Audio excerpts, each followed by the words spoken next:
안녕하십니까. 전세계에 계신 CBN 청취자 여러분, 하나님의 말씀으로 사랑과 행복 전하는 CBN 교과방송의 정수 인사드립니다. 네, 안녕하세요. 한민호입니다. 예, 터키의 지진으로 인한 사망자가 4만 3천 명이 넘었다고 하죠. 4만 3천 명이면은 작은 도시에 사는 인구 전체가 죽은 겁니다. 정말 엄청난 재난인 거죠.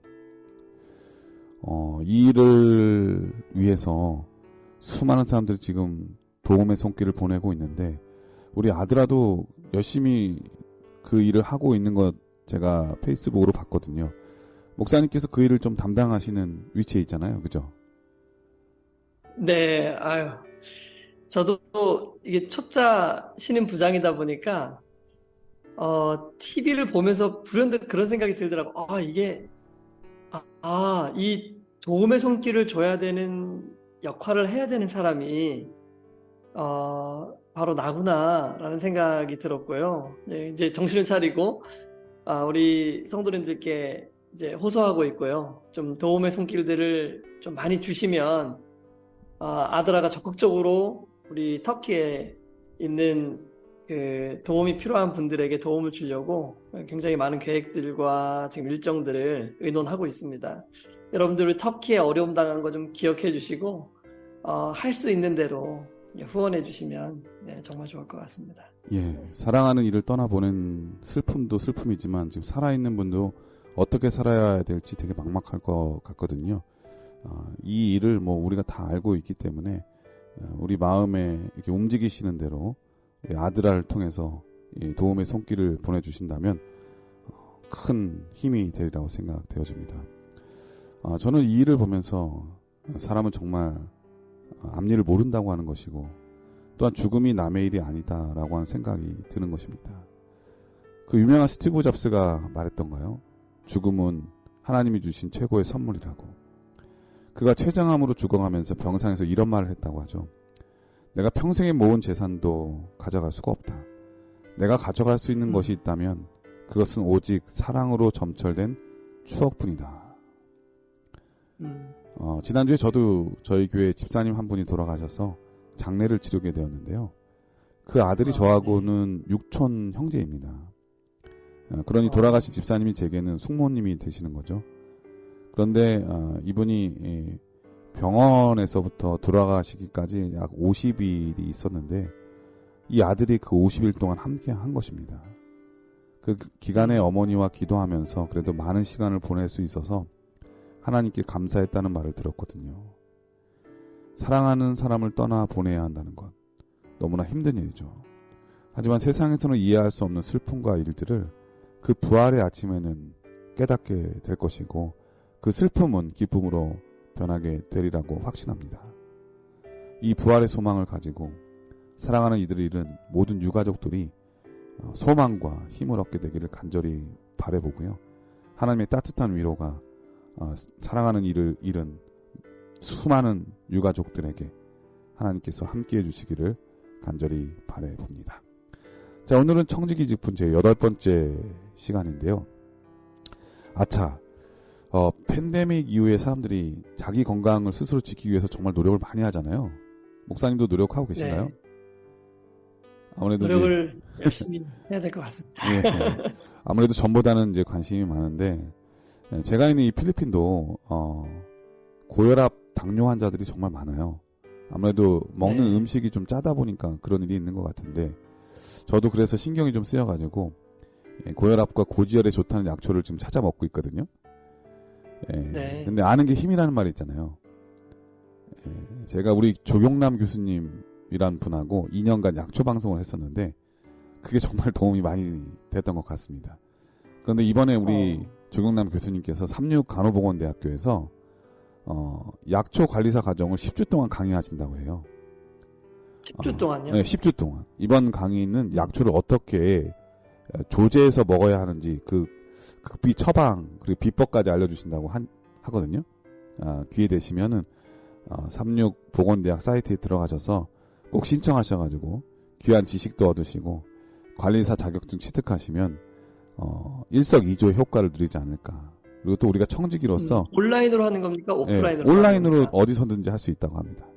예, 온라인으로 정말 하니까 좋네요. 네, 어디서든지 할 수 있으니까 음. 지식도 얻고 또 관리사 자격증도 취득하면 정말 좋은 일이 아닌가 이런 생각이 들어서 여러분에게 갑자기 생각나서 소개해 드립니다. 우리 몸을 잘 지키는 것도 청지기의 가장 중요한 역할 아니겠습니까? 우리가 사는 날까지 최선을 다하여 살되 주의 영광을 위해서 살고 또 다른 사람의 유익을 위해서 사는 우리 모두가 되어야 하겠습니다. 자, 오늘은 청지기 직분 제8번째 시간인데요. 제목은 성공을 위해 계획함이라고 하는 제목입니다. 먼저 기억절 말씀을 읽어드리겠습니다.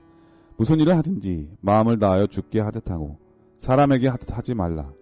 이는 기업의 상을 주께 받을 줄 아나니 너희는 주 그리스도를 섬기느니라. 골로새서 3장 23절 24절 말씀이었습니다. 자, 오늘 교과의 제목이 성공을 위해 계획함이라고 하는 제목인데 어떤 말씀일까요? 네, 성공을 위해 계획함. 네, 이 제목을 보고요. 여러분들께서는 아마도 각자가 생각하고 있는 성공을 떠올리시게 될 것 같은데요. 그런데 성공을 어떻게 정의하느냐에 따라서 사실은 거기에 필요한 계획도 달라지게 되는 거죠. 예를 들면, 성공을 어떤 사람은 돈을 많이 버는 것으로 생각하게 되면 돈을 많이 벌기 위한 계획을 세우게 될 거고요. 또 어떤 성공은 출세, 이렇게 좋은 자리에 올라가는 것으로 생각한다면 또 그 출세를 위해서 여러 계획들을 또 세우게 될 것입니다. 자, 그렇다면 중요한 것은 오늘 교과를 이해하기 위해서는 교과가 이야기하는 성공은 무엇일까? 인생에 있어서 진정한 성공은 무엇일까? 이거 아는 것 정말 필요하겠다는 생각이 듭니다. 그래서 이번 주 교과를 통해서 진정한 성공이 무엇인지, 그리고 우리는 그러한 성공을 위해서 어떻게, 무엇을 계획해야 되는지 함께 공부해 보도록 하겠습니다. 예, 오늘 배울 교과는 누구든지 원하는 거죠. 성공이라고 하는 그것, 두 글자. 그 의미는, 진정한 성공의 의미는 무엇인지, 그리고 또 성경이 말하고 있는 성공의 원칙은 무엇인지 우리 한민호 목사님을 통해서 배워보도록 하겠습니다. 말씀이 앞서 찬미 듣고 시작합니다. 여기는 말씀의 방송 CBN 코리아입니다.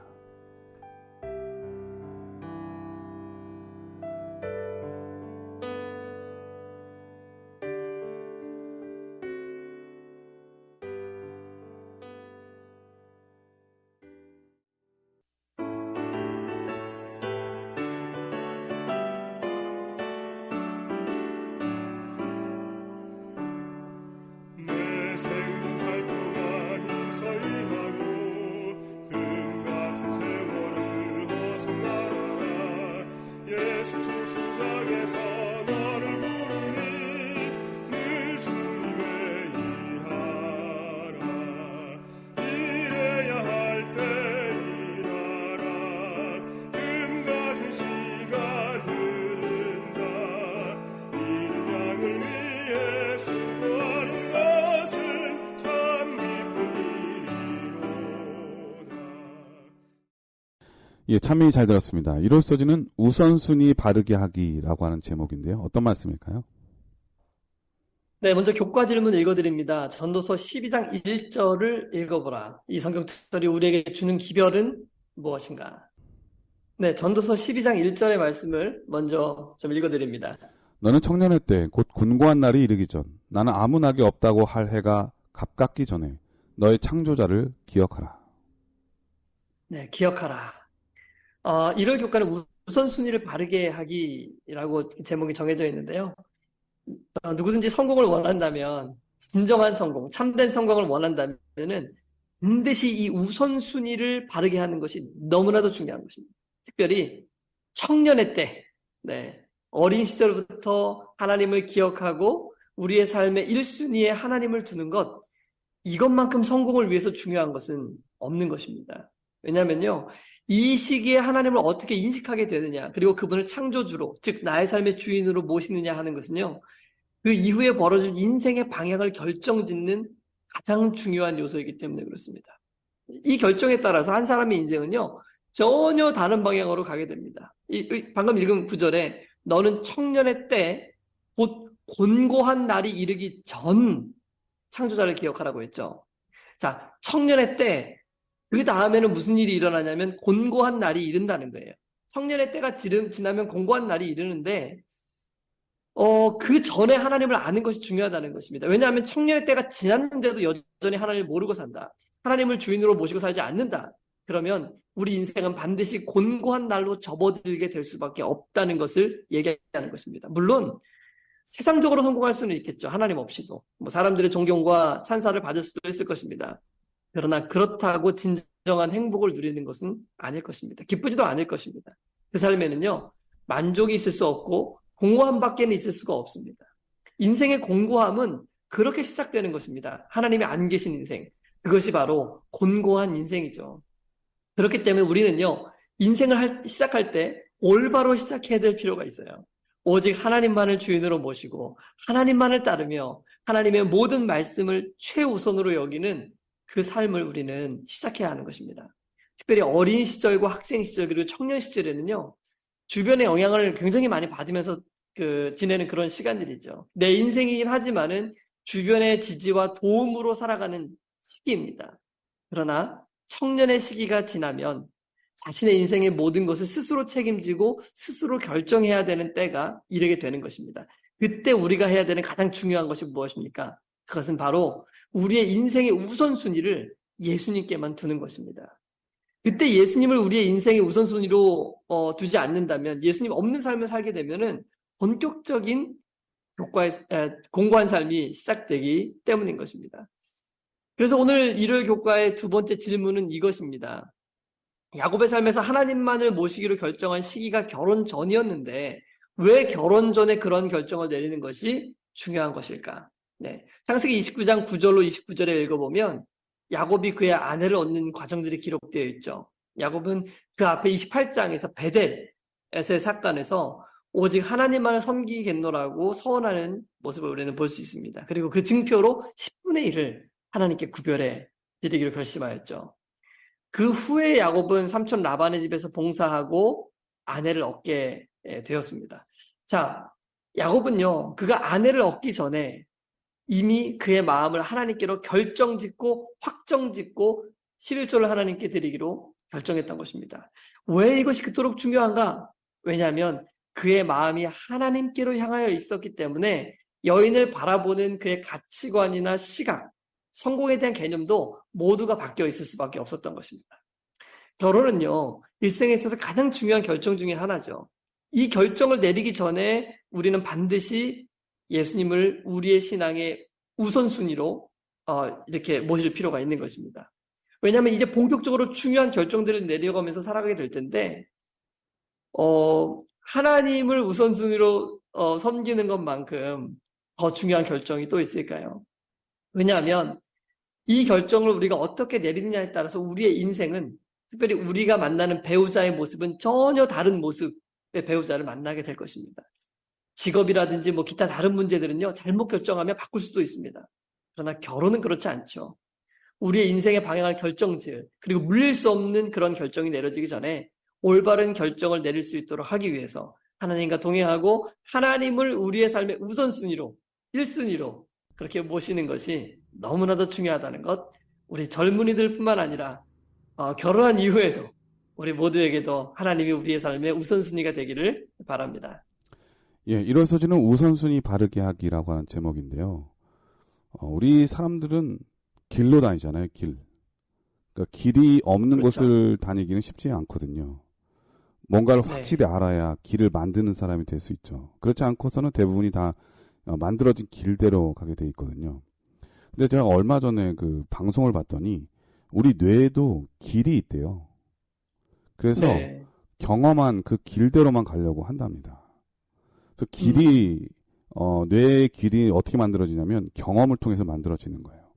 무엇을 보고 무엇을 행동하느냐에 따라서 길이 만들어지기 때문에 좋은 생각과 좋은 행동을 하는 게 얼마나 중요한지 제가 그 방송을 통해 봤거든요. 그러니까 우리가 하나님을 모르고 살면 세상적으로만 우리의 뇌에 길이 있으면 그것대로만 살려고 하는 세계관이 형성이 되는 것이죠. 그러므로 우리의 삶의 우선순위가 얼마나 중요한지 깨닫게 되었습니다. 어떤 철학 교수가 플라스틱 통을 준비해 놓고 탁구공을 넣고 그 다음에 자갈을 넣었습니다. 그리고 거기에 모래를 넣고 마지막에 홍차를 넣었어요. 그리고 설명을 했습니다. 이 탁구공은 가족과 건강이고 자갈은 일과 취미이고 모래는 우리 삶에서 자질구레한 그런 그런 잡다한 일들이라고 설명을 했습니다. 그러면서 하시는 말씀이 만일 모래를 먼저 통에 부으면 자갈과 탁구공은 들어갈 틈이 없다는 말씀을 하시는 겁니다. 우리 삶의 우선순위가 얼마나 중요한지를 말씀해 주는 거죠. 그러니까 우리의 삶이 너무 자질구레한 일로 가득 채우면 가장 중요하다고 여길 수 있는 자신의 일과 취미, 그리고 더 중요한 가족과 건강, 그리고 어떤 면에서 신앙, 이런 걸 넣을 수 있는 틈이 없는 거죠. 무엇을 먼저 해야 되는지, 그리고 우리의 뇌의 길을 어떻게 형성을 해야 될지, 사람은 길로 따라 행하게 되기 때문에 가장 중요한 길을 우리의 뇌 속에 넣지 않으면 다른 길로 가게 돼 있는 것이죠. 성경은 우리에게 가르쳐 주십니다. 내가 곧 길이요 진리요 생명이라고. 그 예수님을 먼저 모시지 않고는 정말 올바른 길, 영생의 길을 얻을 수가 없다는 생각, 여러분 꼭 기억해 주셔야 하겠습니다. 월요일 소지는 일의 축복이라고 하는 제목인데 어떤 말씀일까요? 네, 교과의 질문 읽어드립니다. 창세기 2장 15절을 읽어보라. 죄가 시작되기 전에 아담과 하와에게 해야 할 일이 주어졌다는 사실의 중요성은 무엇인가? 일하지 않고도 먹고 살 수 있는 사람들에게 그 상황이 오히려 독이 되는 이유를 이 말씀을 근거로 어떻게 설명할 수 있겠는가? 여기에 지금 보면 두 가지 질문이 들어 있습니다. 첫 번째는 왜 하나님께서 범죄하기 전 아담과 하와에게도 일을 주셨는가라는 거고요. 두 번째는 일하지 않는 것이 왜 저주가 되는 것인지 그 이유를 한번 생각해보라 라는 것입니다. 첫 번째 질문부터 생각해보죠. 왜 하나님께서는 죄 짓기 전 아담과 하와에게도 할 일을 주셨을까요? 하나님께서 아담과 하와에게 맡기신 일이 무엇이었을까요? 창세기 2장 15절의 말씀입니다. 여호와 하나님이 그 사람을 이끌어 에덴 동산에 두어 그것을 경작하며 지키게 하시고. 네, 여기 보면 하나님께서 아담과 하와에게 맡기신 일은 에덴 동산을 경작하며 또 지키게 하는 일이었습니다. 어떤 사람들은 의아해할 수도 있습니다. 아니, 하늘나라에서도 일이 필요하다고? 네. 근데 성경은 분명히 그렇게 이야기하고 있죠. 하나님께서는 완벽한 에덴 동산을 만드셨고 또 지성과 교양과 인격이 완벽한 그런 사람을 지으셨습니다. 그럼에도 불구하고 그들로 하여금 에덴 동산을 돌보고 또 경작하도록 하셨던 것입니다. 왜냐하면요, 게으르고 태만한 삶을 사는 것이 하나님의 뜻이 아니기 때문에 그렇습니다. 하나님은요, 사람들이 하나님께서 맡기신 사물들을 돌보는 데서 기쁨을 찾기를 바라셨던 거죠. 그리고 자신의 수고를 통해서 얻은 수확을 맛보는 기쁨도 누리게 하셨던 것입니다. 이게 하늘나라에도 그런 기쁨이 있는 거예요. 왜 하나님이 그렇게 하셨는가? 당연히 하나님께서는 우리에게 유익이 되거나 축복이 되지 않는 것은 어떤 것도 허락지 않으시는 분이죠. 그러므로요, 하나님께서는 이런 노동의 가치, 그러니까 이런 노동을 통해서 우리의 기쁨과 행복을 누리게 하는 것, 이것이 우리에게 축복이 된다는 걸 아셨기 때문에 그렇습니다. 이것은요, 우리가 범죄하기 전이나 혹은 그 후에도 동일한 것입니다. 그래서 인간이 범죄하였을 때도 하나님께서는 여전히 인간이 노동을 하고 또 우리에게 해야 할 일거리를 허락해 주신 것입니다. 오히려 범죄 전보다 인간은 범죄 후에 더 많이 수고하고 땀을 흘리도록 그렇게 계획하셨죠. 왜냐하면은 범죄한 후에는 인간의 마음속에 있는 이 이기심이 우리의 심령을 부패케 하고 더욱더 쉽게 타락하게 만들 것이기 때문에 노동과 수고하고 땀 흘리는 일이 아니면은 더욱더 세상이 부패와 죄악으로 만연해질 수밖에 없다는 것을 아셨기 때문에 그렇습니다. 이러한 작은 신뢰를 우리는 다윗의 이야기에서 좀 찾아볼 수 있는데요. 다윗이 우리아와 밧세바에게 그 범죄할 길이 열리게 된 것에 대해서 구자 선지자는 다음과 같이 기록을 하고 있습니다. 718페이지에 있는 말씀입니다.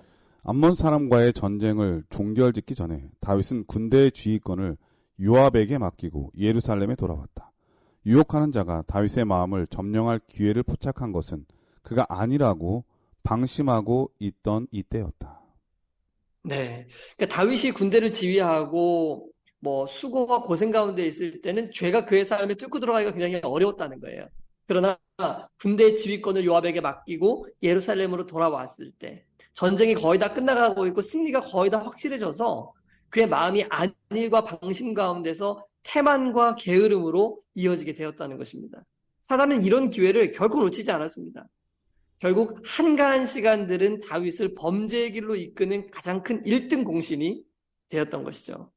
그렇기 때문에요, 이 모든 것을 아시는 하나님께서는 우리에게 우리가 이제 게으른 삶이나 태만한 삶을 살지 않기를 바라시는 것입니다. 그래서 심지어는 하늘을 에덴에서까지도 하나님께서 우리가 부지런히 일을 하면서 또 수고와 노동의 기쁨을 맛보도록 하셨던 것이죠. 범죄한 후에는 이러한 수고와 노동은 죄악을 막는 데 더 필수적인 것이 되었습니다. 그렇기 때문에 범죄 전보다 노동의 강도와 수고가 더 크게 해 주신 것이죠. 자, 그러므로 우리는요, 할 수만 있다면 우리에게 주어진 이 수고와 노동을요, 하나님의 선물로 인식해야 될 필요가 있다고 생각합니다.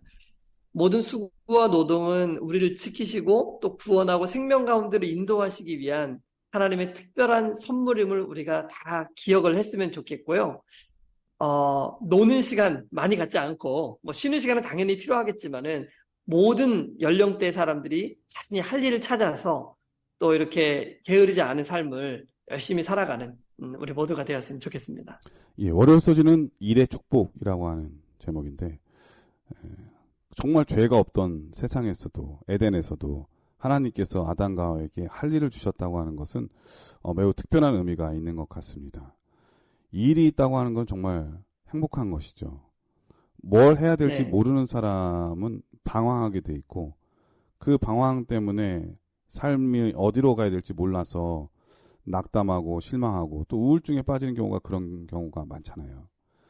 우리의 네. 해야 될 일을 바르게 하는 것 정말 중요한 것 같습니다. 근데 사람은 아무 일도 하지 않을 수는 없어요. 그러니까 정말 중요한 그렇죠. 일이 없으면 쓸데없는 일을 하게 되는데 그것은 낭비인 거죠. 그래서 우선순위가 그렇게 중요하고 또 무엇을 해야 될지 바르게 아는 것이 얼마나 큰 축복인지, 이제 우리가 해야 될 일을 우리가 직업이라고 말하잖아요. 직업. 제가 직업의 정의를 봤더니 이렇게 되어 있습니다. 사람들에게 도움이 되는 일을 하는 경제적 활동으로 개인의 자아 실현을 이루는 활동을 직업이라고 말한다.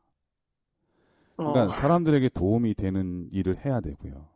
그리고 그 네. 일을 통해서 경제적인 활동이 되어야 되고, 그 경제적인 활동을 통해서 자기 자신을, 자아를 실현하는 일이 돼야 된다. 그렇기 때문에 우리는 무엇을 원하고 또 어떤 삶을 살 것인지를 잘 생각을 해야 됩니다.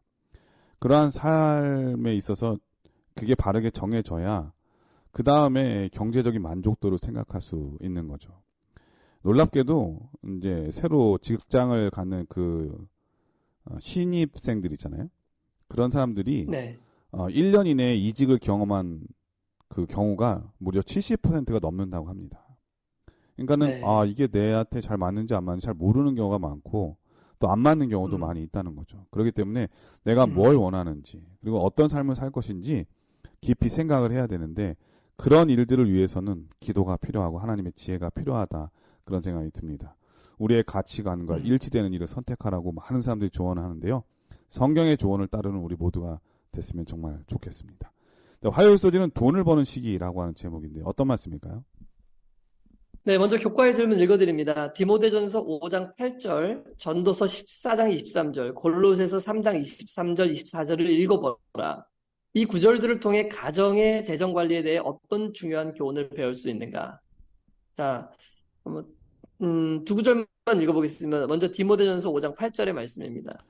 누구든지 자기 친족, 특히 자기 가족을 돌보지 아니하면 믿음을 배반한 자요 불신자보다 더 악한 자니라. 네, 그리고 잠언 14장 23절의 말씀입니다. 모든 수고에는 이익이 있어도 입술의 말은 궁핍을 이룰 뿐이니라.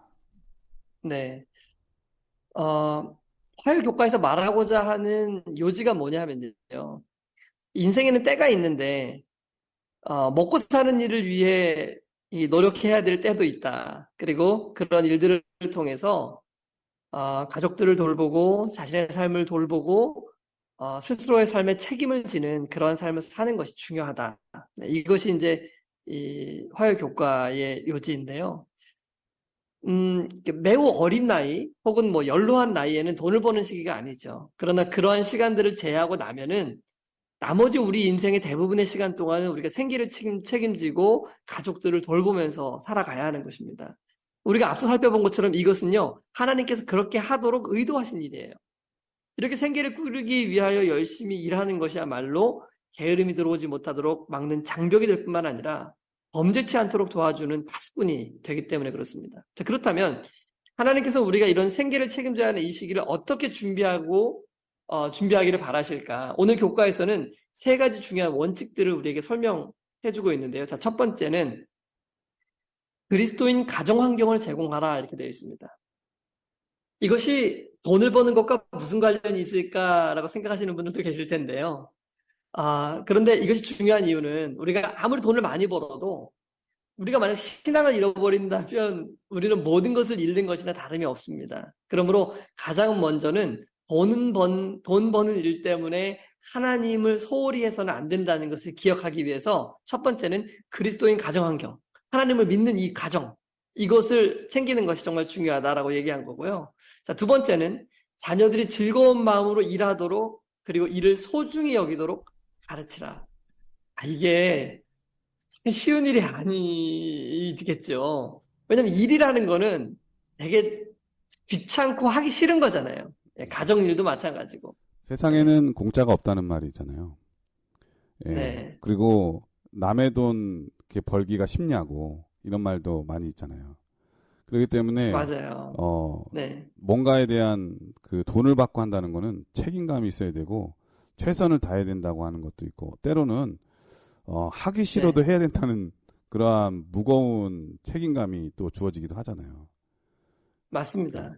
저도 어렸을 때 귀하게 자랐거든요. 장손으로, 네. 예, 큰 종갓집의 귀한 장손으로.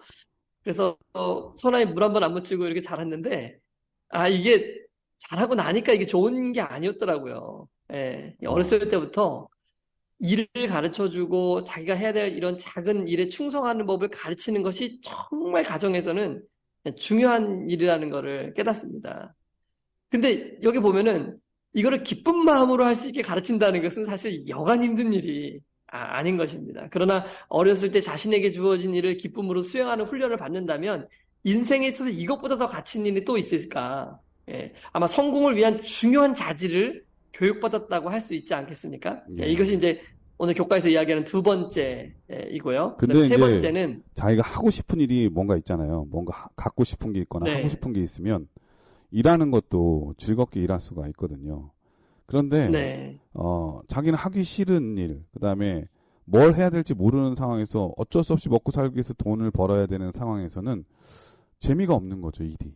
그래서 맞습니다. 즐거운 마음으로 일을 하기 위해서는 내가 무엇을 갖고 싶은지, 무엇을 얻고 싶은지, 어떤 일을 하고 싶은지 그걸 잘 알아야 될 것 같아요. 그래서 인생의 가치관, 삶의 가치관을 정하는 게 그래서 매우 중요한 것 같고, 그래서 그리스도인 환경을 조성하고 또 그렇게 만든다는 것은 그 사람들이 그 자녀들이 무엇을 위해서 살아야 될지 가르쳐주는 그러한 사상 그리고 성경적 세계관이 아닌가 그런 생각이 드네요. 네, 맞습니다. 자, 이제 세 번째를 살펴보죠. 좋은 교육의 기회를 제공하라. 자녀들이 장성해서 자신의 역할을 감당하고 사회 구성원으로 정착해서 잘 살아가기 위해서는 이 교육이 너무나 필요한 것이죠. 여기서 교육이라 하면 물론 학교 교육을 포함하는 것이지만은 학교 교육만에 또 국한되는 것은 아닙니다. 어린이들과 학생들 그리고 젊은이들은 더 넓은 의미에서의 교육을 받을 필요가 있습니다. 더 넓게 생각하고 더 넓은 세계를 바라볼 수 있도록 교육하는 일이 필요하죠. 많은 것을 보게 하고 많은 것을 느끼게 하고 많은 것을 생각할 수 있도록 하는 그런 교육을 받게 하는 것이 정말 중요하다고 하겠습니다. 이런 교육을 통해서 젊은이들은 사회에서 각자의 역할을 감당하는 유능한 인물로 성장하게 되겠죠. 사회가 필요로 하고 교회가 필요로 하는 그런 사람들로 성장하게 될 것입니다. 하나님께서는 이러한 훈련과 가르침을 결코 작은 것으로 여기시지 않으십니다. 오히려 이러한 자질들을 개발하는 것을 매우 필요한 것으로 여기시고요. 이러한 자질들의 개발을 통해서 한 사람은 자신과 가족들을 행복하게 해줄 뿐만 아니라 자신이 속한 사회에 하나님을 소개할 수 있는 성공한 일꾼들로 자라나게 될 것이기 때문이죠. 우리 모두가 이러한 사람들이 될 뿐만 아니라 우리의 젊은 세대들도 이와 같이 교육하고 훈련시키는 일에 함께 동참하는 우리 모두가 되었으면 좋겠네요. 예, 화요일 소지는 돈을 버는 시기라고 하는 제목입니다. 사람에게 있어서 돈은 정말 중요하죠. 돈이 없으면은 하고 싶은 일도 할 수 없고 먹고 싶은 것도 먹을 수 없고 어떤 면에서 모든 가장 기본적인 일을 할 수 없는 사람이 되고 말잖아요. 그래서 정말 돈이 중요한데 이 돈을 어떻게 벌 것인가 더 중요한 것 같습니다. 지금 목사님께서 말씀하신 대로 이 돈을 벌기 위해 방법을 3가지 정도 말씀하셨고, 그 시기는 바로 젊었을 때라고 할 수 있는 대로 그때 일하라고 말씀해 주셨는데, 물론 요즘은 100세 시대라서 돈 버는 시기가 따로 있는 것 같지는 않아요. 그런데 기본적으로 돈을 번다는 것은 건강한 상태를 의미하는 거잖아요. 아프면 돈을 벌 수 없잖아요. 그렇죠. 그렇게 생각해 보면 돈을 버는 시기는 젊은 시기라고 말할 수 있을 것 같습니다. 왜냐하면 나이가 들면 아프기 마련이고 돈을 벌기보다는 쓰는데 더 많이 들어가게 되기 때문이겠죠. 그러므로 우리의 젊은이들이 돈을 버는 시기에 직업을 갖는 것, 그리고 어떤 일을 위해서 일할 것이고 어떻게 돈을 벌 것인지를 깊이 생각할 줄 아는 사람이 되어야 하겠습니다. 그러기 위해서 철학이 필요하죠. 돈을 버는 철학, 돈을 쓰는 철학, 이런 모든 세계관의 가치관을 갖기 위해서 바로 하나님께 지혜를 구하는 우리 모두가 되어야 하겠습니다. 그것도 가장 중요한 청지기의 역할이라고 하는 거 오늘 여러분 꼭 기억하셔야 할 것 같습니다. 그럼 여기서 찬미 한 곡 들으신 다음에 계속해서 수요일, 목요일 소지를 공부하도록 하겠습니다. 여기는 말씀의 방송 CBN 코리아입니다.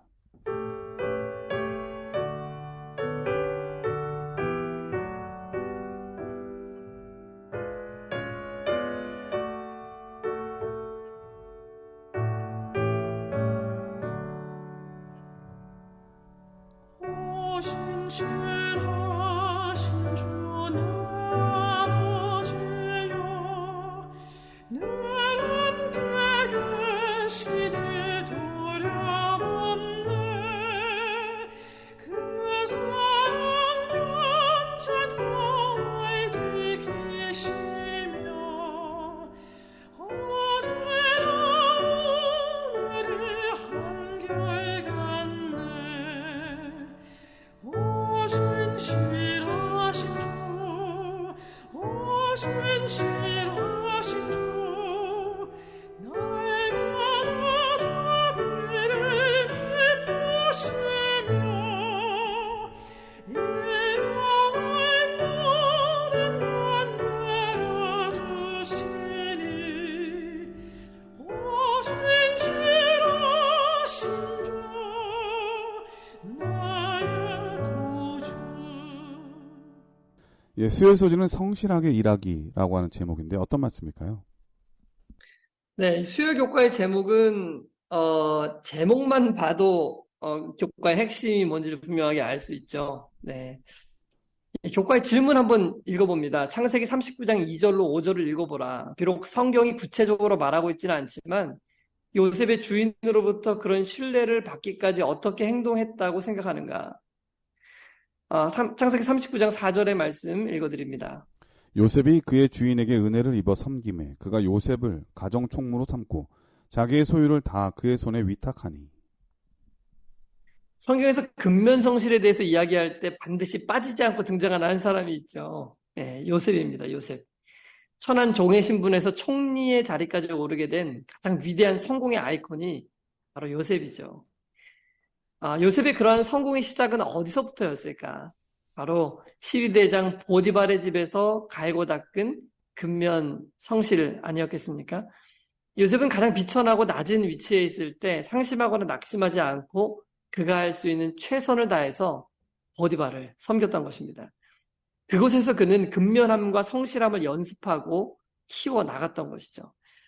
그가 아무리 성실하고 아무리 근면하다 할지라도 사실 그의 삶은 전혀 나아질 것이 없는 것처럼 보였습니다. 평생을 그냥 종으로 살다가 죽는 인생이고 미래에 대한 아무런 희망이나 어떤 계획을 가질 수 없는 그런 절망적인 형편이었죠. 그러나 그럼에도 불구하고 요셉이 훌륭한 것은 절망하지 않았다는 것입니다.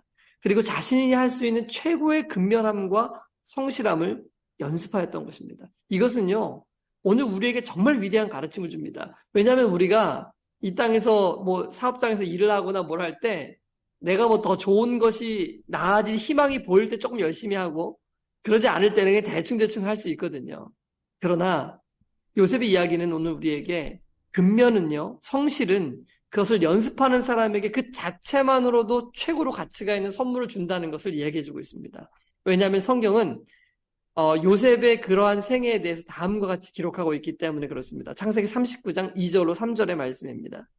여호와께서 요셉과 함께 하심으로 그가 형통한 자가 되어 그의 주인 애굽 사람의 집에 있으니 그의 주인이 여호와께서 그와 함께 하심을 보며 또 여호와께서 그의 범사에 형통하게 하심을 보았더라.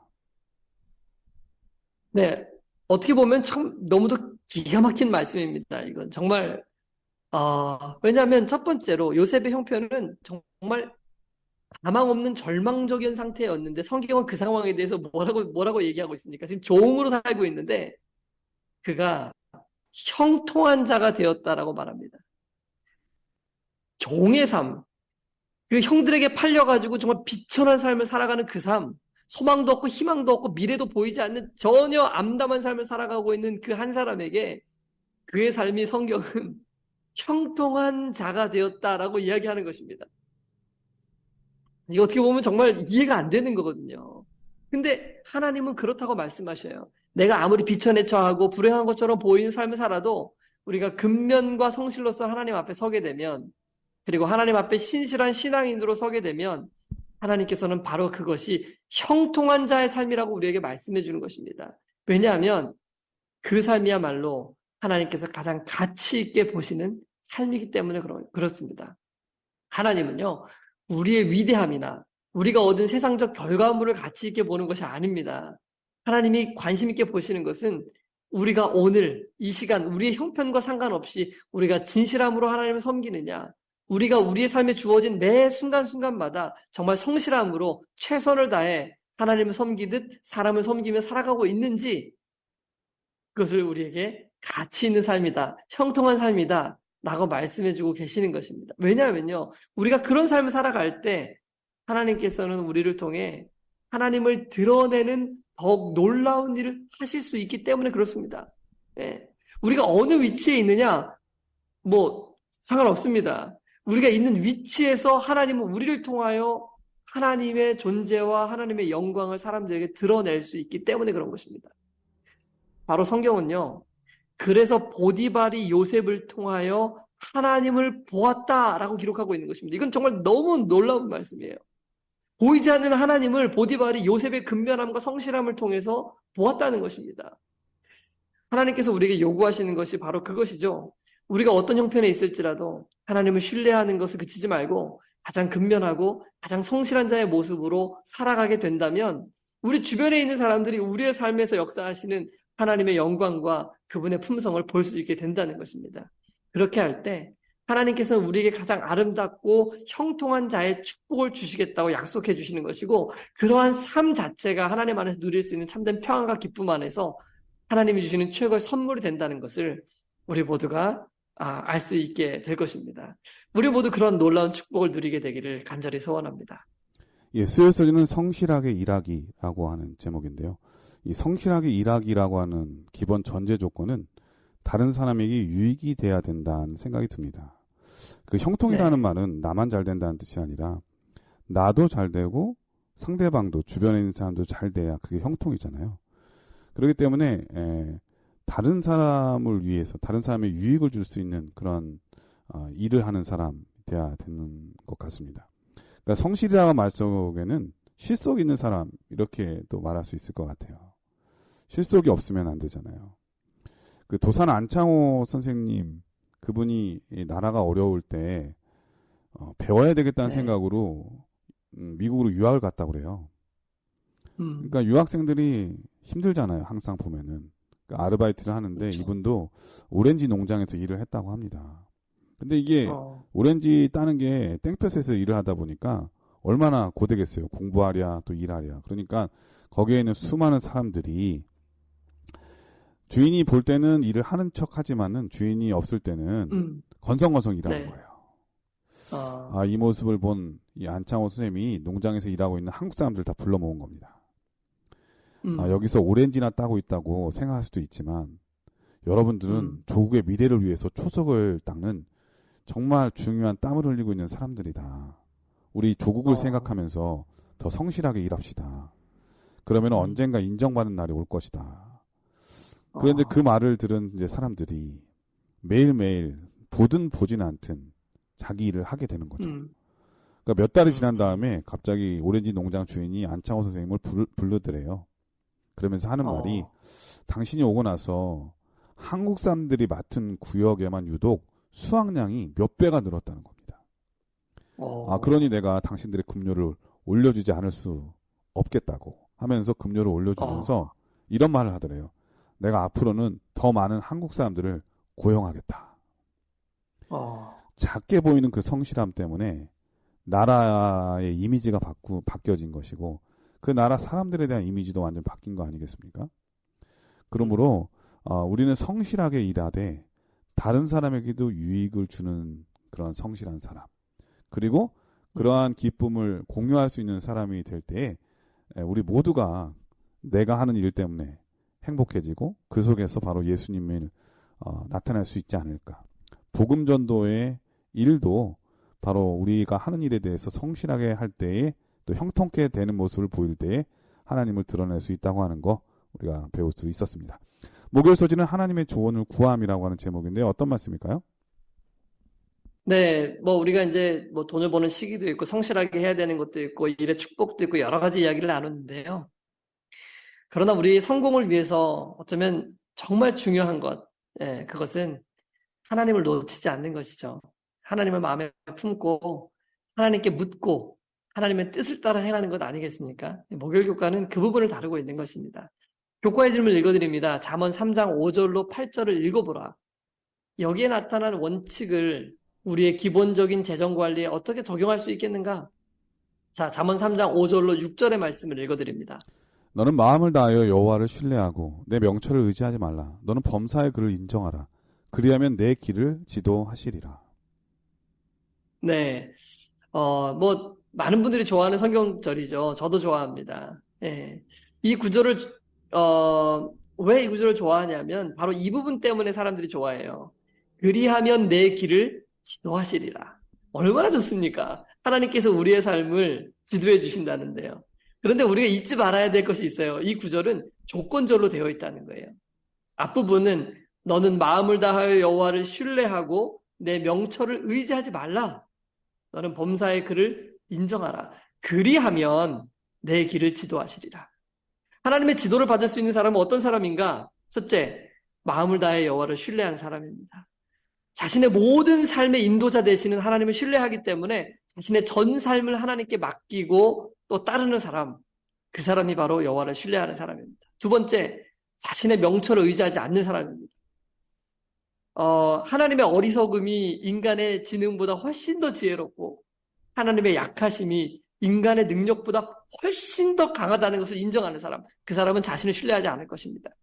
자신이 가지고 있는 능력, 그거 너무나 보잘것없고 너무나 작은 것이라는 것을 부끄러워서 말하기도 두려워하는 사람, 그 사람은 자신의 명철을 의지하는 사람이 아니고 하나님을 신뢰하는 사람일 것입니다. 그러므로 셋째로 범사에 하나님을 인정할 수밖에 없겠죠. 하나님을 인정하는 사람은 하나님께 물을 것입니다. 그리고 하나님을 의지하고 하나님의 뜻을 간구할 뿐만 아니라 그 뜻이 어디에 있는지를 고민하고 조심조심 하나님의 뜻을 따라 걸어가겠죠. 하나님을 항상 찾는 사람, 이런 사람들을 하나님은 찾고 기다리시는 것 아니겠습니까? 이런 사람들이 경험하고 누릴 수 있는 것이 바로 성공 아니겠습니까? 그러나 사람이 실패하고 길을 잃어버리는 것은요, 바로 하나님을 신뢰하기를 저버리고 자신을 신뢰하기 때문이 아니겠습니까? 전능자를 신뢰하지 않고 자신의 능력과 힘으로 일을 하려는 사람, 그 사람은 반드시 실패하게 될 것입니다. 그러나 누구든지 하나님을 신뢰하는 사람, 그분께 구하고 그분께 듣고 그분의 말씀에 순종하는 사람, 그 사람들은 하나님의 인도하심과 지도를 받게 될 것입니다. 자, 그렇다면 우리는 하나님의 이러한 지도하심 아래에 우리의 재정을 어떻게 관리해야 될까요? 오늘 교과에서는 4가지 중요한 원칙들을 제시해주고 있는데요. 첫 번째는 계획적으로 행동하라는 것입니다. 계획적으로 우리의 지출을 하라는 거예요. 계획을 세우지 않고 지출을 하면은 이건 뭐 당연히 무분별한 지출이 될 수밖에 없고, 그래서 우리가 계획한 대로 지출하는 연습을 하는 일이 정말 필요하다는 거죠. 내가 두 버는 번째로는 것보다 더 많이 네. 쓰는 그러한 계획이 돼버리면 나중에 남는 그렇죠. 것은 빚밖에 없잖아요. 우리 지난번 교과에서 맞습니다. 배운 대로 빚은 우리를 올가매는 속박하는 그러한 구속이잖아요.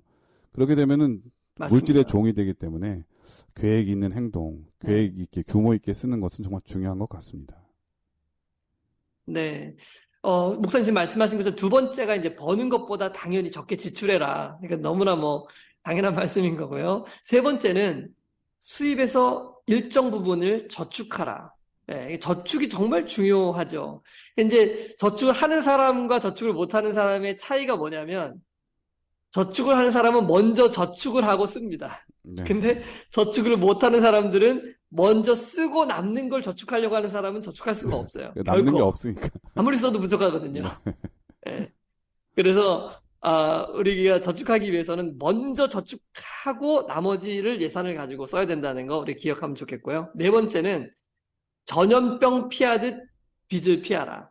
빚을 진다는 이야기는 그만큼 이자를 내야 된다는 뜻이잖아요. 이게 빚의 이제 가장 큰 어려움 중에 하나입니다. 정말 아까운 재정이잖아요. 특별히 활부로 사는 거, 이거 다 빚이거든요.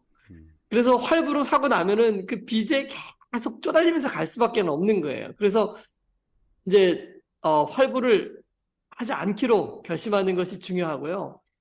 활부로 뭘 사고 싶다면은 먼저 그 활부로 내야 될 돈만큼을 매달 지출을 해가지고 1년이든 2년이든 모은 다음에 그 돈으로 목돈을 만들어서 그 물건을 사는 것이 조금 시간이 좀 든다 할지라도 훨씬 더 바람직한 일이 될 것입니다. 그래서 우리가 재정을 사용하는 일에 있어서 특별히 정말로 하나님께 이 구하는 삶이 되어야 될 것이고요. 하나님께서 주신 재정을 우리가 올바로 하나님께로 돌려드릴 수 있는 그런 관리자로서의 삶을 살아야 될 것입니다. 이 회사든지 아니면은 뭐 어디든지 간에 어떤 걸 지출하려면 항상 윗사람의 승인이 필요하거든요. 예. 그래서 우리가 우리의 삶에 이 재물을 사용하는 일에 있어서도 승인자 되시는 하나님의 승인을 받고 또 묻고 또 그렇게 허락을 받은 다음에 사용하는 것, 그렇게 연습하는 것이 중요하지 않을까요? 우리의 매일의 삶 가운데 항상 하나님께 조언을 구하고 우리의 재물을 하나님께서 원하시는 곳에 그리고 하나님이 원하시는 방식으로 사용할 수 있는 우리 모두가 되기를 간절히 바랍니다. 예, 목요일 소지는 하나님의 조언을 구함이라고 하는 제목인데요. 잠언의 말씀은 참 좋은 말씀이 많은 것 같아요.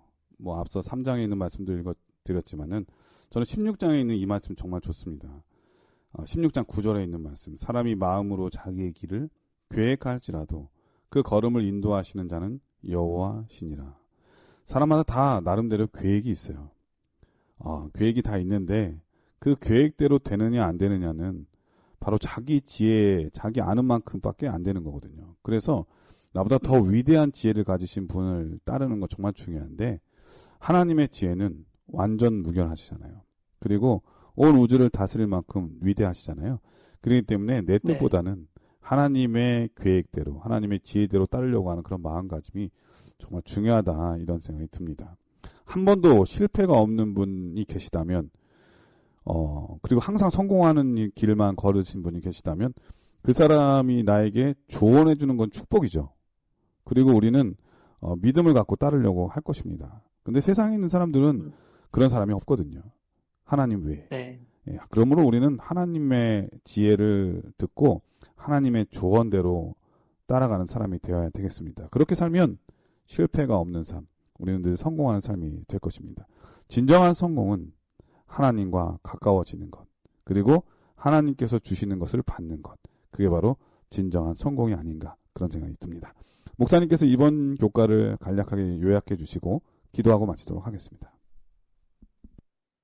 네, 이번 주 교과를 통해서 우리는요, 참된 성공이 무엇인지, 그리고 어떻게 그것을 얻을 수 있는지 함께 살펴보았는데요. 첫 번째로 중요한 것, 바로 삶의 우선순위를 바로잡는 거였죠. 특별히 인생의 전반부의 것이 얼마나 중요한지에 대해 살펴보았습니다. 젊을 때 우선순위를 바로잡지 못하면 인생이 어려워집니다. 네. 또한 이 노동과 재정 관리에 관한 몇 가지 중요한 사항들을 살펴볼 수 있었는데요. 우리가 살펴본 첫 번째는 노동은 하나님께서 우리가 행복할 수 있도록 주신 선물이라는 것, 그래서 노동을 귀하게 여기고 노동할 수 있는 시기에 최선을 다해서 우리가 성실하게 임해야 된다는 사실을 살펴보았습니다. 또 뿐만 아니라 노동을 통해서 얻은 수입들을 어떻게 관리하는지에 대해서도 우리가 이야기를 나눴죠. 항상 하나님께 조언을 구하고 하나님께 승인을 받을 수 있는 방법으로 우리의 재정을 활용해야 된다는 것 우리가 잊지 않았으면 좋겠습니다. 왜냐하면 우리 모두는 하나님의 청지기들이잖아요. 우리 모든 소유는 예수님의 피로 산 하나님의 소유라는 것을 우리는 결코 잊지 말아야 할 것입니다. 우리가 하나님의 소유를 관리하는 청지기라는 사실을 잊지 않을 때 우리는 그분의 소유를 그분의 뜻대로 관리하게 될 것입니다. 그리고 훗날 주님께서 다시 오시는 그날에 착하고 충성된 종아 라는 칭찬을 들을 수 있게 되겠죠.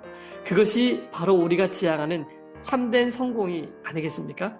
아무쪼록 우리 모두 주님께서 다시 오시는 그날 참된 성공의 행복을 누리는 우리 모두가 되기를 바랍니다. 예, 목사님께서 기도해 주시고 교과를 마치도록 하겠습니다. 은혜로우신 아버지 하나님, 우리에게 참된 성공을 주시기 위해서 2000년 전 이 땅에 오셔서 십자가를 지시고 생명을 내어주셔서 정말 감사합니다. 그 은혜로 오늘 우리에게 큰 축복들을 주시고 우리의 삶이 하나님의 은혜 안에 거할 수 있도록 도와주셨으니 이제는 우리의 삶을 주님께 드리고 매사에 모든 일에 성실함과 진실됨으로 우리에게 맡겨진 일들을 감당하는 우리 모두가 될 수 있도록 주님 도와주십시오. 아멘. 우리의 생애 가운데 나타나는 모든 열매들이 하나님께 영광을 돌리기에 부족함이 없게 하시고 또 그로 인해 주변의 많은 사람들이 하나님을 맛보아 아는 아름다운 축복들도 경험할 수 있도록 인도하여 주시기를 예수님의 이름으로 기도합니다. 아멘. 아멘. 네, 전 세계에 계신 CBN 청취자 여러분, 이런 말이 있죠. 겉모습의 나이는 세월이 정해주지만 마음속의 나이는 내 자신이 정한다. 여러분들의 마음은 하나님의 말씀으로 또 하나님의 지혜를 따라 삶으로 젊어지고 날마다 성장하고 날마다 기뻐하는 그러한 삶이 되기를 간절히 축원드립니다. 우리 터키에 있는 수많은 그런 슬픔을 당한 분들, 그분들을 위해서 여러분 잊지 마시고 기도해 주시기 바라겠고요. 할 수 있는 대로 우리의 도움의 손길을 주므로 그들에게 희망을 줄 수 있는 그런 우리 모두가 됐으면 정말 좋겠습니다. 저희는 다음 주에 다시 뵙겠습니다. 안녕히 계십시오. 안녕히 계십시오.